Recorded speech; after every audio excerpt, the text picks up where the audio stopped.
Thank you for joining us. Tonight's webinar and program is our virtual happy hour and heavenly sex with world-renowned psychosexual therapist, Dr. Ruth K. Westheimer. Hi there. I'm Doug Sesserman. Thank you to the more than 870 people who registered for this webinar. Together with all of you here and those who are joining us via Facebook Live, we believe our total audience is somewhere close to 2,000 people, which is just incredible, and it makes this event the largest we've ever done. As I mentioned before, my name is Doug Sesserman. I'm privileged to serve as the CEO of American Associates, Ben-Gurion University of the Negev. We proudly raise friends and funds for Ben-Gurion University of the Negev, one of the most important institutions to the future of Israel. Before we begin, I just want to make a few acknowledgments for the people that help behind the scenes. On Dr. Ruth's side, I want to thank Pierre Lehoux, Dr. Ruth's Minister of Communications, and her daughter, Miriam Westheimer, who's there with her helping with Zoom from her apartment in New York City. I also understand that Miriam's brother, Joel, is a participant and online with us, so thank you for joining us. And from the AABGU side, it takes a village. Melody Mokhtarian, our Director of Events and Experience, worked hard to pull this off, and the terrific marketing team led by Ronnie Strongen, Sari Berkovich, Kara Bortman, and Mika Dimitrowski all worked so hard. Also special thanks to Kevin Leopold, our Executive Director of the Northeast region, who helps with all our fundraising efforts, and Gina Ferdman, my assistant, who does everything for me and helps out so much with AABGU and has become a close friend of Dr. Ruth's. This program is scheduled for an hour. This is how it's going to work. I'm going to introduce Dr. Ruth. We have a special guest joining us from Israel, where it's now after midnight. And then we're going to have a conversation for about 40 minutes about today's topic, heavenly sex, the importance of relationships during these uncertain times, Dr. Ruth's life story, and in particular, her unique relationship with Israel. And then we'll open it up for a public Q&A. If you're interested and the questions are already building, you click on the Q&A function and you can just type your question there, and then I'll do my best to get as many of those questions answered toward the end of the program. So with that, let's introduce Dr. Ruth. Dr. Ruth K. Westheimer is best known for having pioneered explicit and straightforward talk about sexual matters on radio and television in the 1980s. But as it turns out, sex is really just a part of her fascinating life and truly inspirational story. Dr. Ruth speaks 4 languages, German, French, Hebrew, and English, and she comprehends 2 more, Swiss German and Yiddish.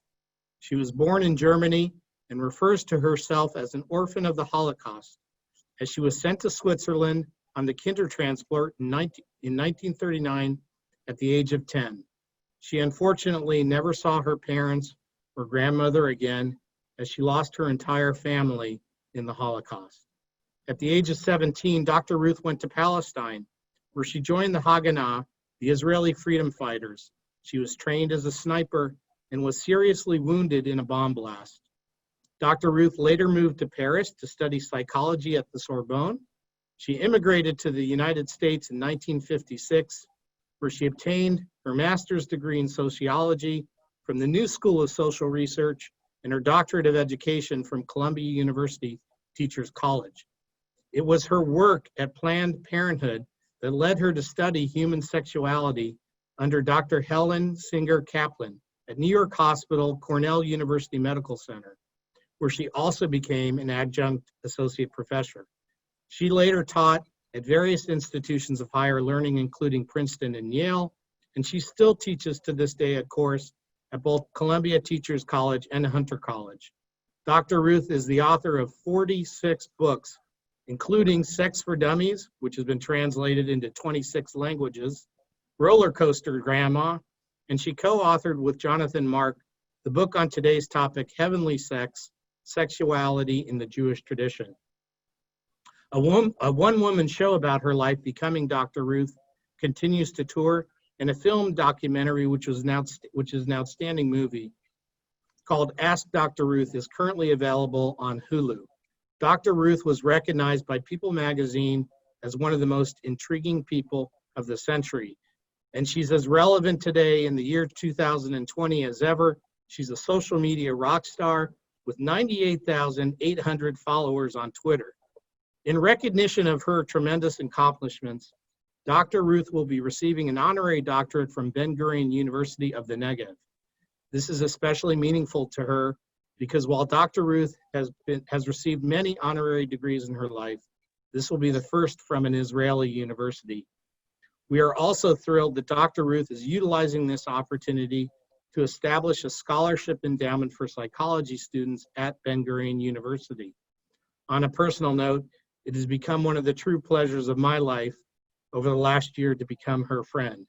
Dr. Ruth is a bundle of energy and a true force of nature. She turned 92 years young last week. She has 2 children, 4 grandchildren, and lives in New York City. Dr. Ruth, Yom Haledet Sameach, happy birthday, and thank you so much for joining us. Toda rabba. You forgot to say something. What's You that? forgot to say that you are from Colorado and that you love to ski and that I used to be a super black diamond skier and that I told you skiers make the best lovers because they wiggle their behind, they take a risk, but I don't want to talk about risk taking now, only on skiing, and that anyhow skiers in general are wonderful people because they have a passion for the outdoors and for skiing. That's beautiful. Thank you so much. I just love that. And we'll talk more about Fred Westheimer, your husband, who was, as I understand, the president of the New York Jewish Ski Club. And that's how you met. But another skier is actually the president of Ben-Gurion University, Professor Danny Shamovitz. I skied with him, had the good fortune of doing that. I promised he is the best skier of any university president in Israel. And while it's after midnight in Israel, he's joining us. And I know he wanted to say a few words. Danny. Yeah, hi Doug, hi Dr. Ruth, how are you? I didn't know that you're a skier. No, Too bad that I'm 92. I want to ski with you. You just made my night. You made my night by saying what you said. I always knew that my wife could tell you that about skiers, of course. But you know, definitely I came in 3rd place in Israel Ski Championships in 1985. And how many people entered? 4. Okay. But I was in 3rd place though, you know, so yeah. Yeah. Hey, Danny, why don't you tell us about skiing at the Mount Hermon real quickly? Actually, it's my peace plan is that we start with Mount Hermon because it's a fabulous ski mountain. I know it sounds crazy. It's actually a fabulous ski mountain. And if there was peace, it would even be better. There's about a 1,600 vertical foot drop.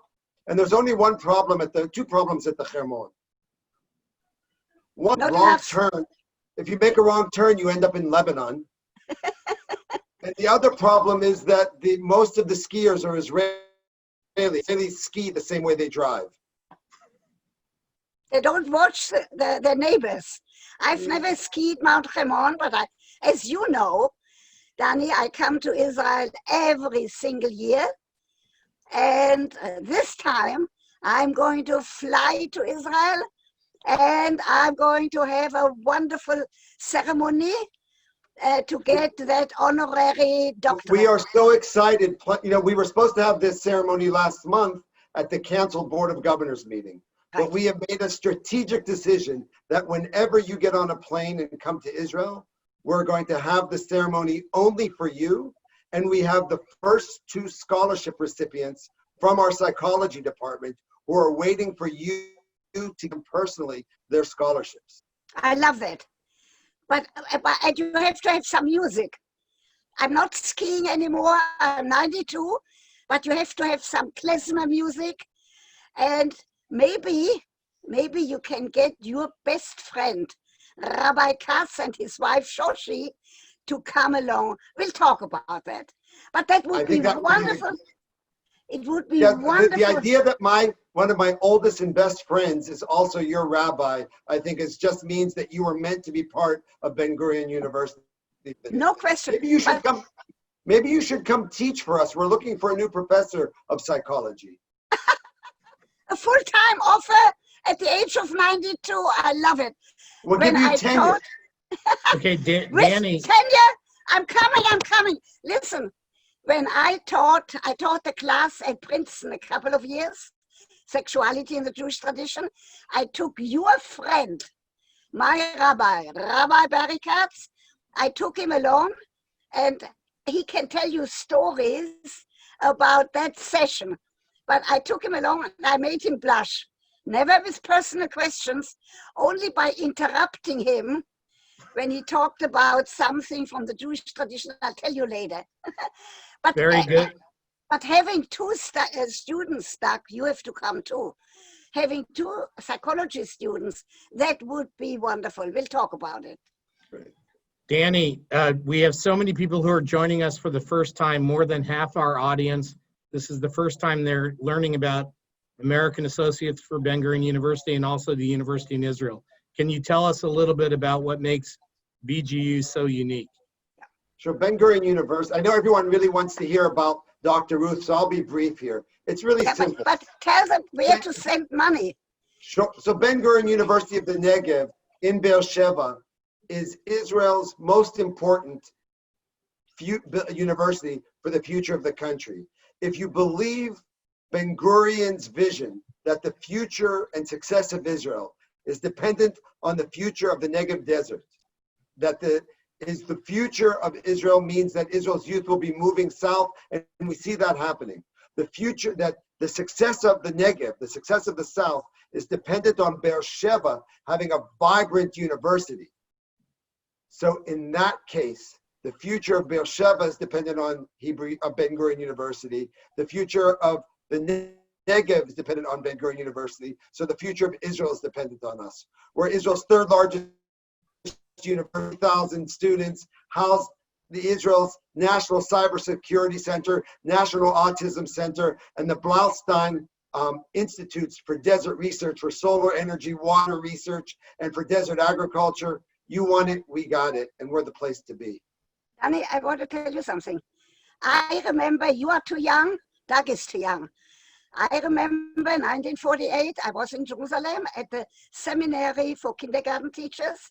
I heard Ben-Gurion, I can still hear it in my ear, declaring the state of Israel, despite the fact that some people advised him against. I danced the whole night in Jerusalem. He was in Tel Aviv, but I have to tell you a secret. Come nearer. I have his biography. I have the picture of him with Golda Meir. And as you know, Ben-Gurion was short. And the one thing that I regret, Rabbi Katz, don't listen. I would have loved to have an affair with Ben-Gurion.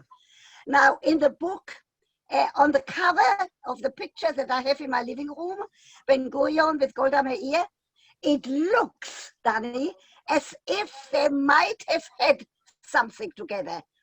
Well, I don't think so. I've asked many times. Well, we could actually find that out. We could probably find that out because we have at Ben-Gurion University all of David Ben-Gurion's archives, everything he ever wrote, every note, every diary. When I became president, I actually held in my diary from May 18th, 1948 to try to understand what he was thinking. Mm-hmm. So this has all been digitized, and we can actually go in and say, do a search for Ben-Gurion, sex, Golda, and see what pops out. Okay, will you do it with me? Okay. Yep. Since we're starting with Ben-Gurion, Dr. Ruth, one thing you've always said is that size doesn't matter. But I guess in his case it did. He was 5 feet tall and you're 4'7". I'm 4'7", and I thought that he was just absolutely brilliant.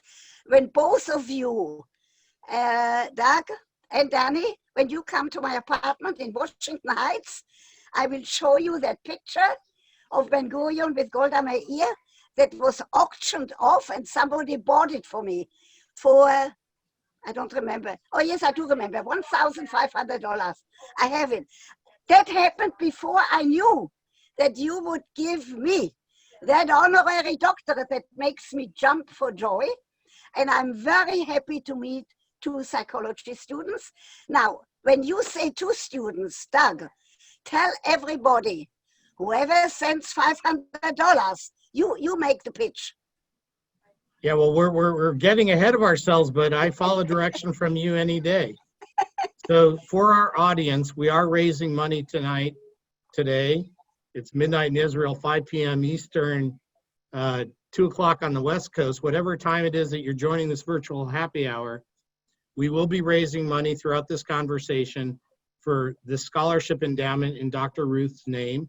If you're interested in donating, please text Ruth to 646-791-1918. You text Ruth to 646-791-1918. And I know, Dr. Ruth, you have a special surprise for everybody, Yes. right? I will have 2 things. One is whoever gives some money now during this hour, I promise terrific good sex for the rest of your life. But don't start tonight, and not with just anybody. Only with your spouse, with your wife, Doug, with your wife, Danny, and Rabbi Katz with your wife. But what I want to say is, on a serious note, this is wonderful because the book Heavenly Sex was just nominated, here Doug is holding it, to be a classic by NYU Press, New York University Press, will never be out of print. That, Doug, that makes me feel 6 feet tall, because that's wonderful to get a book to be a classic so that nobody can ever say, I can't find it. Now I want to tell all of you why it makes me jump for joy. When people ask, how come somebody with my accent, somebody with my age can talk about orgasm and erection and all those things that I talk about, I'm watching the president to see if he blushes. He smiles, he did not blush.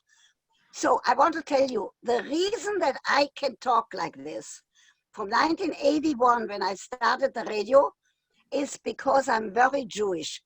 In the Jewish tradition, sex has never been a sin. In the Jewish tradition, sex has always been a mitzvah, an obligation of a husband with a wife, hopefully on Friday night. Later, I'm going to tell you something that Ben-Gurion, I have an idea for a research proposal for you. Let me say it right now. In the Jewish tradition, it says, if a man brings his wife, not just somebody, his wife, to sexual satisfaction, to orgasm, before he ejaculates, they are going to have a son. Now, we don't know why they said that, and I believe Ben-Gurion University has to do a research because it could be, I'm talking now as a sex therapist, it could be that if a woman, his wife, has an orgasm before he ejaculates, there is lubrication. I can talk like this, not you. There is lubrication in the vagina, and maybe, but we don't have scientifically validated data, maybe that makes the male spermatozoa swim up there faster. That's my theory. That's just something that I think Ben-Gurion could maybe do a research that would be the first in the entire world. I think if Danny approves that research project, the enrollment numbers just grew at Ben-Gurion University. Danny, there always has to be a hypothesis and a null hypothesis, right, Doctor? If we're going to do real hardcore research here. So, yeah. It doesn't have to be hardcore. I'll show you how to do that. Okay, so we want to talk more about the book. Yes. Danny, do you want to say something else, and then we'll continue the conversation? You know, say how thrilled and honored we are to count Dr. Ruth as part of the BGU family. This is the campus behind me from my porch in my rent in Beersheba.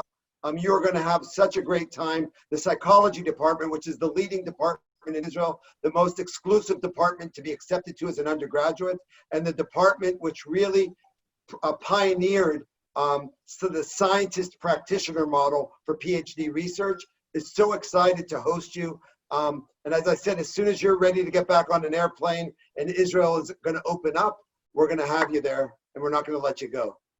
Done. I just heard you promise me tenure. I like that very much. I know what that means. Sure. So, Go. Doug, Yes. what I like very much is that relationship. When you started to say about being a skier, you already had me on your side. Aw. So as a CEO, you will also go to Israel with me, right? Absolutely. Okay, done. Can't wait. Okay. Danny, stay with us if you'd like, but we understand it's past midnight and Yeah, I'm going to stay on, but I'm going to turn off my camera so you don't see me fall. You know, it's not the best hours for me. I'll maybe Okay. come back Thank you on very- later if you need me. Okay, But Well, I'm let's here the go. whole time. Bye stay bye. there. Don't go to I'm gonna- sleep, okay? No, Don't I'm go going to to be sleep. here. I'm just turning off my camera. If you want me back on, I'll turn on my camera at any time. Bye bye. Super. Okay. Shalom, shalom. Kol tov. Okay, so we're going to talk for a little bit now about your book, Heavenly Yes. Sex, that you co-authored with Jonathan Mark. For those who are interested in making a donation tonight to your scholarship endowment, of course, any donation can be made at any level for $18. As Dr. Ruth said, you'll get good sex for the rest of your life. But for $500 donation, you get a signed copy of this classic book, Heavenly Sex, Sexuality in the Jewish Tradition. And let's just talk for a little bit about sex in Judaism. So, Dr. Ruth, you know, what's Jewish about sex? Okay, there's nothing Jewish about sex. However, in the Jewish tradition, it says, a lesson taught with humor is a lesson retained. You have to ask Jonathan Mark or Rabbi Katz exactly where it is written. I never say which pasuk and which parasha, because I might make a mistake. I just know it is written. And if you use humor, not jokes, I'm not for jokes, but you can use humor, students will walk out and remember what you said. So I was very fortunate that I was already 40, that I already had my master's and then later doctorate from Columbia. And then I'm very fortunate that I was able, with this accent of mine, to get a radio program in 1981. Sexually Speaking on WYNY. You listen to it? I'm glad course. to hear that. Now, WYNY gave me 15 minutes a quarter after midnight. I did it for 1 year. Then I did 10 years every Sunday night. I went to Rockefeller Center in New York City. I did 1 hour, and then I did 2 hours for many years, sexually speaking, and answered questions. And that was at the time when the question of homosexuality was burning, when the question about AIDS just started. And as you mentioned in the documentary about me, we are seeing very clearly that I was instrumental. Now I have to tell you something controversial. In the Jewish tradition, it says, if a man sleeps with another man as if it was a woman, mot yamut, he should be killed. How do I get out of something like this in the Jewish tradition? I say, we do not know, even today, the etiology, the reason for homosexuality. But already in 1980s, I said, respect is not debatable. And that's how I was instrumental in talking about the AIDS crisis, and then later about women liberation and all of those things that are on the carpet. My granddaughter Leora says that I'm a woman liberationist, but I said I don't want you to burn your bra. I just want you to talk about it, not necessarily go in the street and burn your bra. So I was fortunate. The accent on radio helped. Then I did 450 television programs. And basically, it was always answering people's questions or talking about some questions for people who came to my office. And at the clinic, under Dr. Helen Singer-Kaplan, whom you mentioned, at Cornell Medical Center, and in my private practice. And I also worked, which is important for Ben-Gurion University. I was the first one to ever do sex therapy with older people in Jerusalem at Kupat Cholim, at Bikur Cholim, not Kupat Cholim, at Bikur Cholim, the hospital. There was a section for older people, and I did sex therapy. I did a book later, Sex Over 50. So I have had a wonderful, wonderful professional career. And I was lucky. You mentioned Fred Westheimer, because I met him skiing, Doug. He was the head of the students, the Jewish students. Can I tell you something funny? I said that in the movie. When I met him, I had already a little girl from a previous marriage. I was divorced, and I decided I'm going to marry this guy. His girlfriend and I shared a room in the Catskills. When I got into the room at 2 a.m, that girlfriend, not alive anymore, I was always very good with her. She said, "Keep your hands off, he's mine." And I said, "Let's see." Within a year, I married him. And it was a wonderful marriage, and we had Joel together, and he adopted Miriam. And Beautiful. Doug, you have to know that he was an avid skier. And I met him on the slope. So all of you out there, donate to Ben-Gurion University. Don't go skiing on Hermon. Ski wherever you are nearby. Ski in Colorado. I'm from Colorado. You used to take ski trips to Colorado. You know that there is a slope that's my favorite slope in the world. It's called the China Bowl. Mhm. It's a wide slope in Vail. And when I talk about it, I can taste the skiing on it.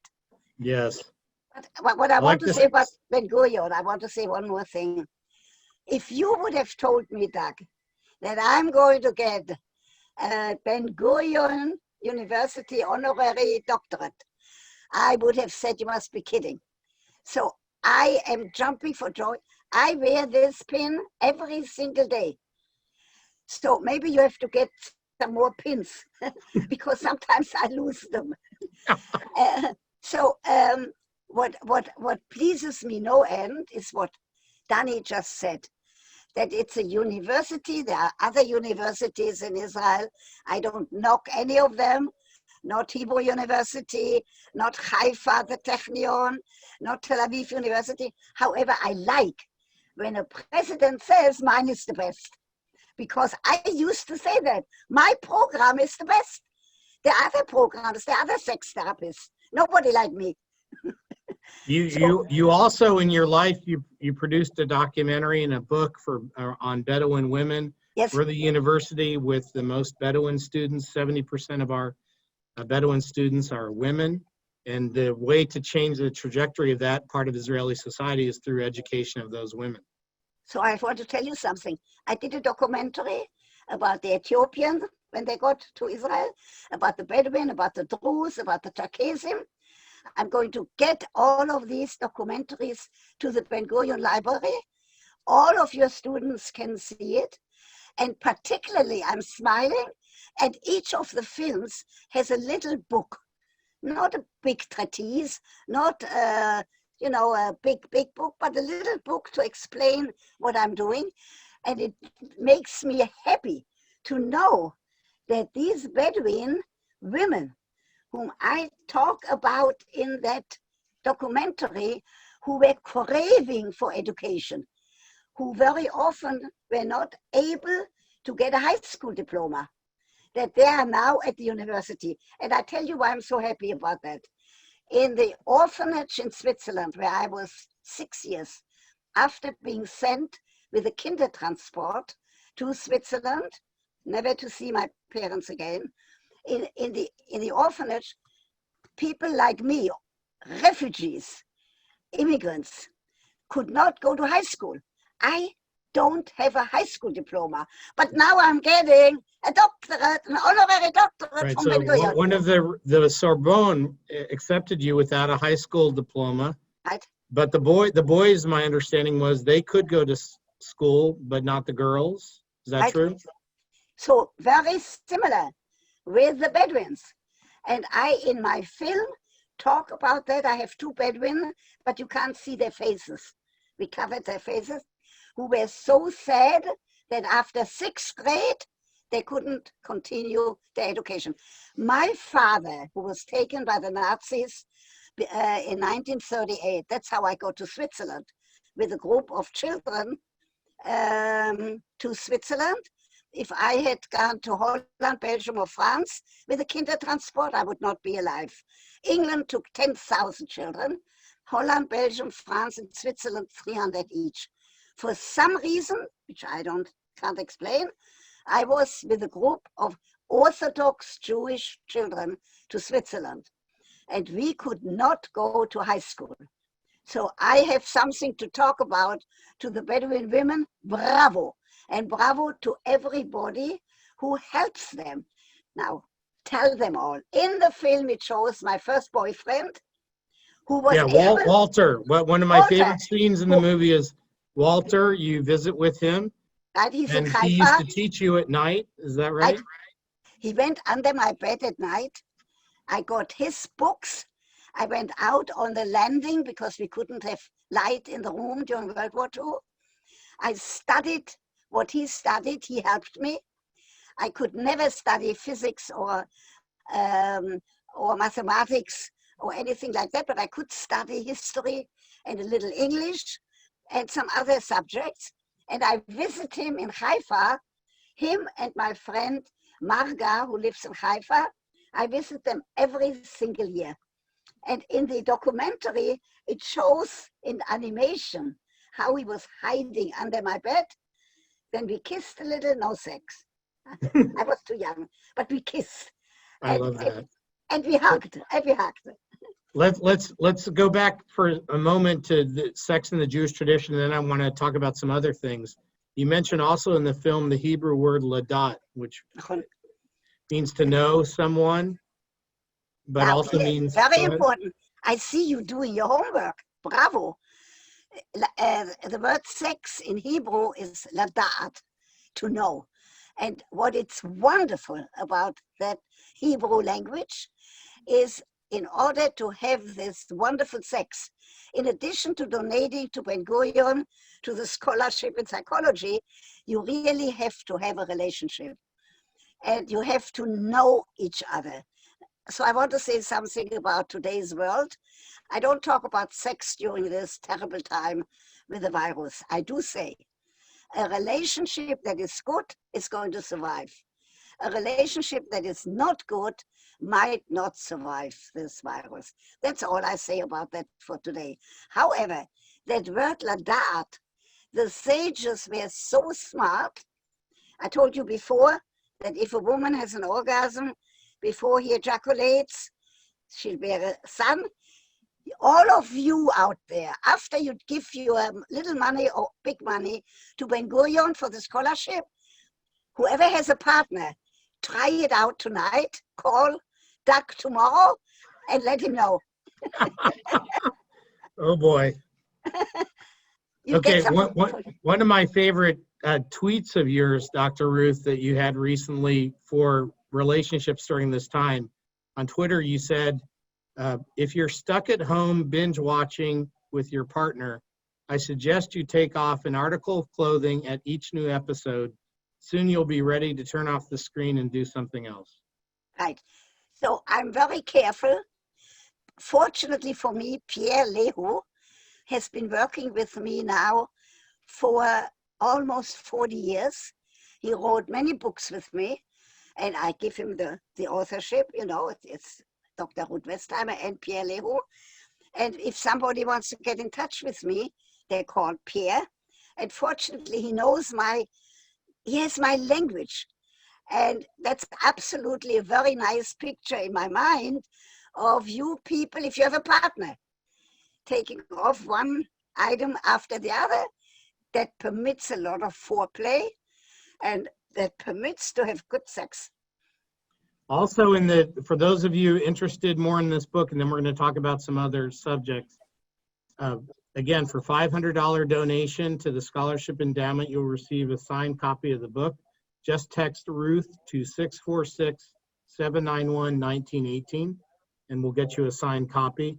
One of the most interesting parts of this book as I read through it, I didn't read every page, but the other night I was reading it. My wife said, "What are you reading?" I never see you read at night, and I show her the book on heavenly sex. She snickered a bit.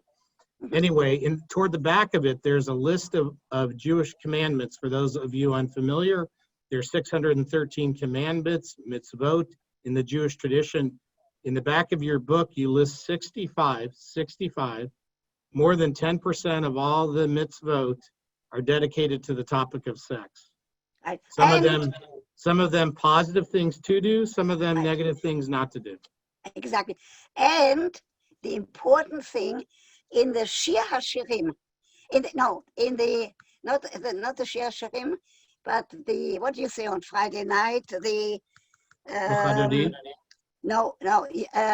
Chayil Miyimtza, a woman of valor who can find, toward the end, Doug, try it tonight, towards the end of the poem that the husband says to the wife, Eshet Chayil Miyimtza, a woman of valor who can find, there is one sentence that says, there are many women out there who are Eshet Chayil, who are wonderful women, but you, the husband says to the wife, you are the very best of them. In the entire Sifrut, in the entire literature on sexuality, there is no sentence that is more sexually arousing for women than for the husband to say, you are the very best. So how smart the sages were to say that every Friday night. Anyhow, you can't work on Friday. All you can do is eat, drink a little wine, not too much, otherwise you fall asleep, and then have sex. I love it. And also you point out in the book the importance of the Sabbath, and the Sabbath being a bride to the groom, which is Yes. God, and the importance of intimacy in the relationship. So Now, it's an excellent book. Thank you. You know, I could not have done that without somebody like Jonathan Mark, who is the co-editor of the Jewish Week, because I can say it is written, but I needed somebody to say specifically which pasuk and which parasha, where exactly is it written. As we speak, you and me, Doug, they are now doing the index, because it's like we fixed the book a little bit, and it will never be out of print. Beautiful. Okay, it's already 5:40, and I want to bring in some questions from the audience. The time has gone just like that.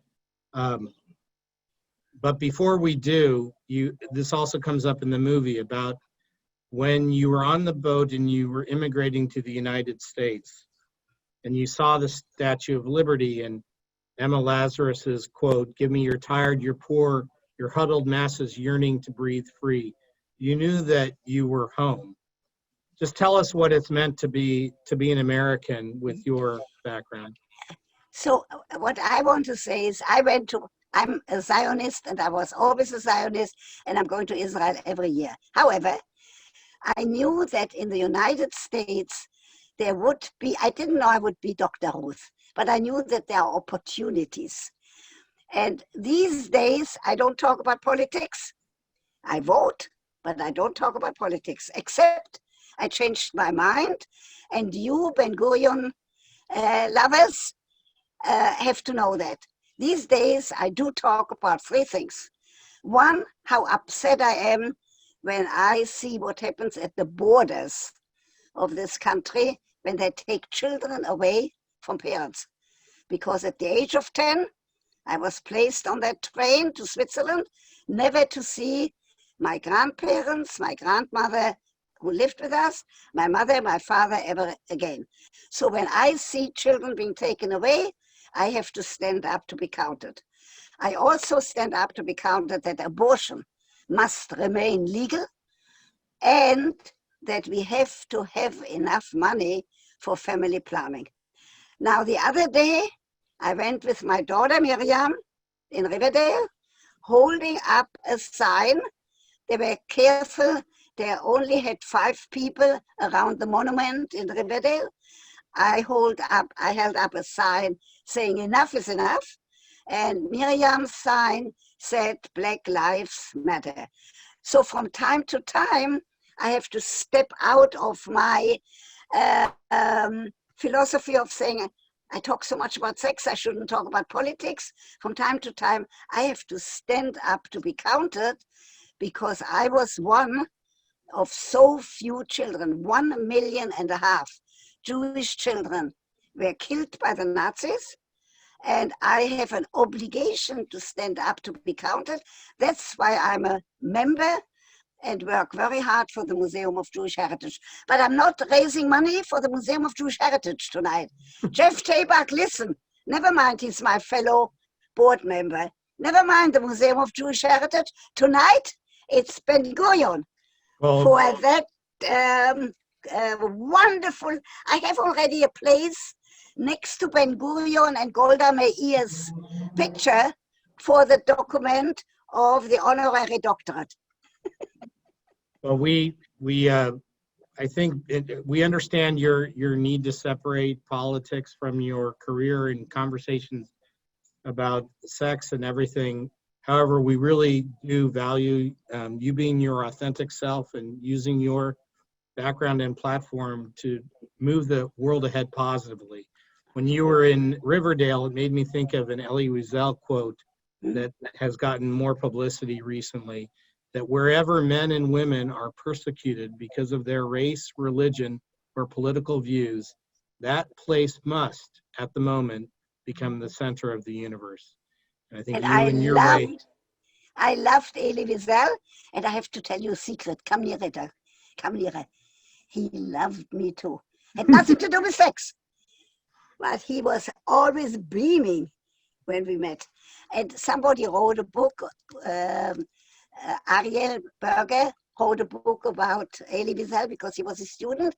And I said, reading that book is as if you were in Elie Wiesel's classroom. He was a wonderful teacher. Amazing. So we take some questions. Okay, and also for those who would like to donate, you text Ruth to 646-791-1918. We have a number of people that are asking questions. They're trying to raise their hand, and during this Zoom, we have too many people raising their hand. So if you do have a question, click on the Q&A link and actually type your question there, and that will help us get the questions to Dr. Ruth. Tell the president to come back, because if he's there, I want to see him again. Okay, Danny, he's back. Come back. Okay, it's back. There you go. He didn't fall asleep yet. No, Wonderful. no. Prepare that ceremony. I'm coming. I did tell my wife, though, that she is the best in the whole world 2 minutes ago. Okay. Do you agree with me that it's the best sentence that a husband can tell his wife? That's what she just told me. I want to meet her too. Okay? Okay. There's another tweet that Dr. Ruth just put out, Danny, that you'll like, which is when it comes to sex, the most important 6 inches for a man are the 6 inches between their ears. Right. The brain is the most important part of the sexual experience, men and women. Perfect. Okay. Maybe we should Danny, make this part of our curriculum at Ben-Gurion University. Okay, Danny, do you have a question for Dr. Ruth while I'm sorting through all these questions that are coming in? Sure. Danny, Dr. don't Ruth, say I. Say a friend of mine has a question. So a friend of mine has a question. What do you think actually a psychology department can do to ensure that their psychologists are trained to deal with sexuality? Very important question, because they have to learn about it. They have to learn to be able to say that there is nothing wrong about discussing it, even in therapy sessions. Sometimes you have to divide the couple, or two men or two women. See how careful I am these days. You have to divide them and talk to them separately, because you will learn a great deal. But there is no question that any psychologist, they don't have to become a sex therapist per se, but they do have to be knowledgeable about issues of sexuality. And they have to be very knowledgeable about the relationship between the couple and then sexuality. And most important, they have to admit that if there's a problem, if he's a premature ejaculator, ejaculates too fast, if she can't have an orgasm for whatever reason, that there is nothing to be ashamed of. Go for help. Go, first of all, read some books. If that doesn't help, go for help. It doesn't have to be help for an entire year. It can be a few sessions with a skilled sex therapist, with a skilled psychologist who has some knowledge about issues of sexuality. And in Israel, there are plenty of people who can teach that. So maybe in addition to the scholarship for psychology students, maybe at another time, we have to raise some money, Doug, for an endowed chair for a faculty member who is an expert in sexual education, in curriculum for sexuality, and in sex therapy. Okay, we already Okay, have. Danny, we've got another faculty person to recruit. There you go. Well, she's number one. We need someone else who'll be number two. All right, you're going to give her tenure, and then at some I point. like that word. All right, we're getting one question, just Dr. Ruth, about your name. So Dr. Ruth K. Westheimer, the K Yes. for Corolla. Yes. That was- So here is the reason. My name in Frankfurt, growing up in the Orthodox Jewish family, was Carola Ruth Siegel. When I got to then Palestine, before you were born, they said, you can't be called Carola here, it's too German. I said, okay, I'll take my middle name, just in case if somebody of the family would look for me. Maybe if somebody did survive, they would find me. So these days, any place I go, any book I write, I keep the K for my Carola, because I'm anchored in that Jewish tradition from Frankfurt am Main. My early socialization, my early years in Frankfurt were so successful in a loving family, an only child. That's how people like me, I did a study on that, survived being an orphan, because we had that good experience. And that's why I'm keeping the K for Carola. Beautiful. The book We're is getting a Ruth. number of questions about how people, as they get older, can keep their sex life active. And Okay. in the Jewish tradition, of course, Sarah didn't conceive Isaac until she was 90 and Abraham was 100. That's a story. However, I wrote a book, Sex After 50. Very important, the knowledge that older people should have sex in the mornings, not at night. Get up, have a little breakfast, go to the bathroom, go back into bed, because it is easier for a man of a certain age to obtain an erection in the morning. The testosterone level is highest. Also, not true that women, after a good night's sleep, don't want to have sex. Not true. However, every woman and every man have to know that after menopause, after a certain age, a woman needs lubrication in order not to engage in intercourse with a not well lubricated vagina, because then it's painful, and then she says it hurts. Who needs it? So there is a lot of a body of language, a body of scientific knowledge to be taught to older people. Thank you. We're also getting a number of questions. Some of them are just statements, people thanking you for your advocacy on behalf of the LGBTQ community. Yes. And people want you to talk a little bit more about that. One of my favorite sayings of yours is that your least favorite word in the English language is normal, Right. that there's nothing about normal. So could you just maybe address that as it relates to So it now rolls off my tongue very easily to ask two guys, how is your husband? Or to ask two women, how is your wife? It took me a time. It took a little time of getting used. After all, I just turned 92. However, there is no question that from the very beginning of my radio career and of my career as a public speaker, that I always said that respect is not debatable. And that helped me a great deal. And now, fortunately, the laws have changed. Two men have babies. I mean, though they don't have the babies, they take a surrogate and have a baby. And women raise children, and it takes a little effort for people my age to get used to that. But I always keep on saying, like a broken record, respect is not debatable, and that helps a great deal. Yeah. Again, for those who are interested in donating to the scholarship endowment, text Ruth to 646-791-1918. We're getting some questions about you were involved in advocacy for a vaccine for hepatitis.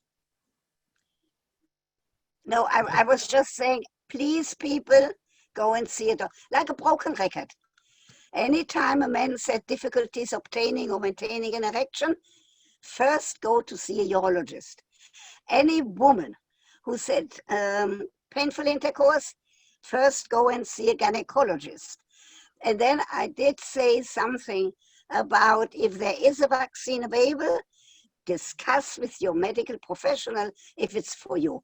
I'm not a medical professional. I'm a psychosexual therapist. I always use that word psycho in it, the psychology, and that's why I'm happy about the Ben-Gurion scholarship in psychology, not in sex therapy, in psychology, which will include also issues of sexuality. I just got a note from your friend Ari Ackerman, who did a Q&A with you, a webinar for the UJA. He says, thank you very much. He sends his regards and says, you're one of his favorite people on the planet. Wait. He gave you $3,500. He doesn't say that. Well, Ask him. He's proud of his donation and he's going to get a signed book. Right. He has the book already. Save it for somebody. When will you know how much money we raised? I don't know, but I have a feeling I'm going to be getting a call from you tomorrow morning and tomorrow afternoon, and Danny Shamovitz the next day. So again, people, the number of donations is more important than the dollars themselves. We all want to support Dr. Ruth. If you'd like, text Ruth to 646-791-1918. We're starting to run out of time. We could talk about things forever. One of the questions that's coming up has to do with the Holocaust and how much do you share about your past with your family? Okay, I'm a member and a very active member of the Museum of Jewish Heritage and a living memorial to the Holocaust. I know that Jeff Tabak, who is on the board with me, is listening. And I talk a lot about being an orphan of the Holocaust, not a Holocaust survivor, because I was not in a camp. I was spared, but I am an orphan of the Holocaust. 1.5 million Jewish children were killed. And I was the one among few who survived. 1 second.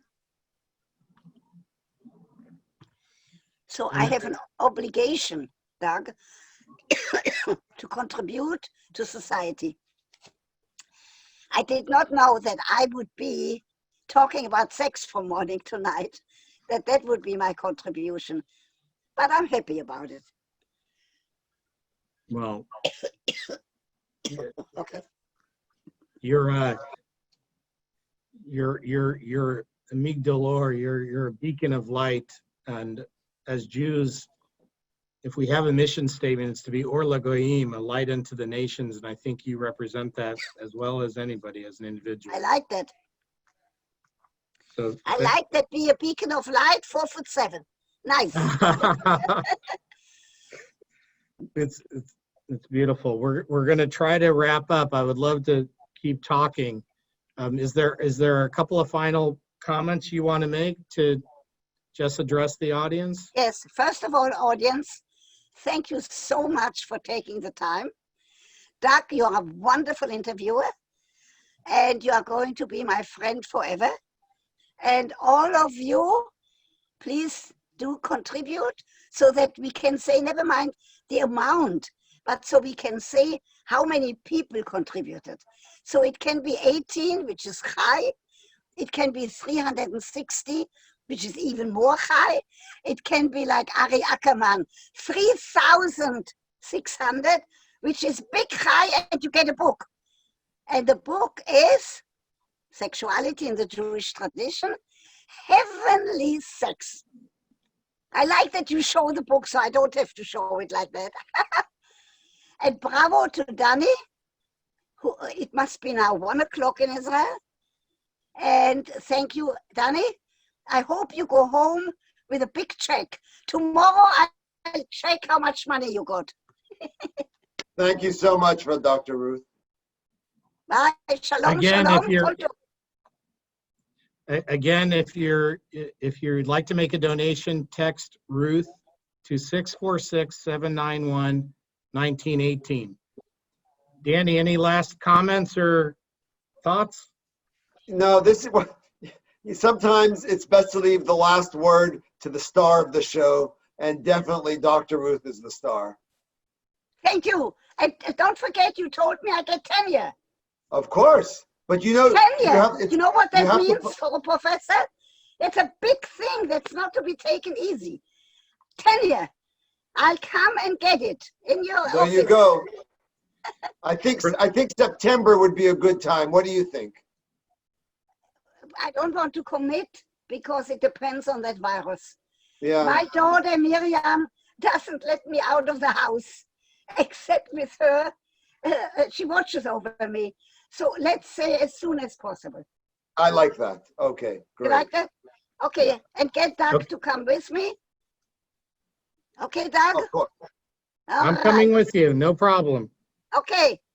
Okay, so for our next webinar, it won't be with Dr. Ruth, but on June 24th, we have a webinar with Professor Ron Fullman, who's Ben-Gurion University's expert on quantum technology, the power of being in two places at once. So please join us on June 24th at our regular time, which will be #webinar Wednesdays, noon Eastern time.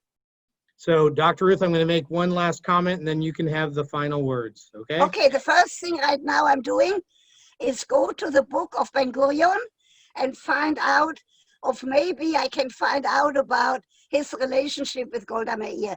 Because on the picture, it looks as if they had a relationship. But people tell me they had a relationship, but not in my area of competence. So I'm going to come to Israel, Danny, and we are going to the archive. And who knows what I can find? Maybe he knew something about sex that I did not know. Maybe I learned something new. And this will be your first paper as a Ben-Gurion professor. Perfect. Okay, I do the paper with you, Danny, okay? There you go. Okay. Done. Perfect. So, all right, Dr. Ruth, you said this earlier, you said, and also in the movie, you said you have an obligation. One more time, if you're interested in making a donation, text Ruth to 646-791-1918. You said in the movie, Dr. Ruth, that you have an obligation to live large and make a dent in the world.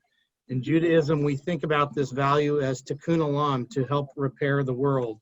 נכון. And David Ben-Gurion, the founder and first prime minister, and the guy whose name is on the door of our university, had lots of great quotes. One of his was, "In Israel, to be a realist, you must believe in miracles." And Right. Dr. Ruth K. Westheimer, you're one of the great miracles of our time, a true treasure to the American community, a real treasure to Jews worldwide. We thank you so much for being who you are, a source of inspiration to so many of us. And just keep it going. The closing Thank words you. are yours, Dr. Ruth. Okay, I hope that Danny gets a good night's sleep. I appreciate that you're up. I appreciate that I can see Ben-Gurion behind you. And I'm going to dream, as of tonight, every night, about Ben-Gurion University and the honorary doctorate. So don't give it to anybody else. I'm coming. It's waiting for you. Okay? And that comes with me. I will. All So right. Thank you all for joining us so much. Shalom, Danny, shalom Lila to Tov, everybody. That is Lala Dr. Tov. Ruth, thank you. Danny, Toda Lala rabba. Tov. Bye. Bye-bye. Bye-bye.